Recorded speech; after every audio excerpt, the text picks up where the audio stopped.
Another thing, if we can be fair to each other, national ID card, if you can close this door now, including the military men, the honorable members of the press, and staff of this National Assembly, if you ask them to bring out their national ID card, I don't think you can have more than 50% of people that can pass through this door. The truth of the matter is, it has not been provided to all Nigerians. As I'm talking to you now, and I want you to talk to the theater in Borno, by 6 a.m., if you go to National ID card office in Maiduguri, you have more than 2,000 people, without fear of any contradiction, queuing up. Among them, you have Chadians, you have people from Niger Republic, you have people from Cameroon Republic. They are queuing up. And one of the requirements for you to get the national ID card is for you to just have access to indigenization letter from any of the local government, which is very porous. Everybody can go and obtain indigenous letter for a local government and acquire national ID card. Another thing, which is so pathetic, the content of the national ID card contains expiry date. It has never been in the history of mankind where a national identification item is content expiry date. So if at all my card now is expired, this shows I'm not holding one. So sir, I'm just trying for, just as a matter of emphasis, what is happening, let me just round up. And lastly, with regards to the issue of persons holding means of identification will be allowed by the military men whenever they are conducting maybe cordon and search. To me, I'm a barrack boy.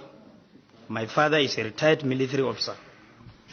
I have never seen a situation whereby a military man is doing a job or police work, if I can put it, or paramilitary work. I've never seen it in my life. We went to Maiduguri for an oversight. One of the problems of Nigerian army is lack of manpower. And now you want to overstretch the limited number you have for this. So, sir, so this is it. The Nigerian state is in a war situation, and whether I would like it or not, even though the Constitution has not been suspended, we are doing everything in line with the Constitution, because the Constitution empowers the Nigerian army to come in aid of other security agencies when the need arises, and to conduct such other functions as may be approved by the National Assembly. And I think that is what we are doing. And many of these activities, you may not necessarily, they are not enumerated in the Constitution, so they are not even things you can say, oh, we say we are supposed to do this, this, and that. But in the course of doing that particular major activity, we come up with other ideas and other activities that support that particular activity. I think we're in line. So I want to use the opportunity to appreciate you and call on you and let you know that, look, this particular activity or this particular operations that the military is undertaking, because it's not affecting your area doesn't mean you should not be concerned. You must be concerned, because it's affecting everybody. And if it's a business for everybody, I think it is what the whole Nigerians should see as our project, and support the military and the army particularly to ensure that we bring this challenge to a halt. The next one is from if you don't hear any operation taking your place, because that means it's peaceful. Of course, I can tell you Crocodile Smile is actually designed for the south, south, and southwest, but we are focusing on the southeast because, of course, there are no challenges, or there are challenges everywhere, but it is not as, you know, pronounced as in the southwest as in other areas. Then the last one, okay, not the last one. I want to commend the Honorable Pella for this particular vote of confidence. Thank you so much, sir.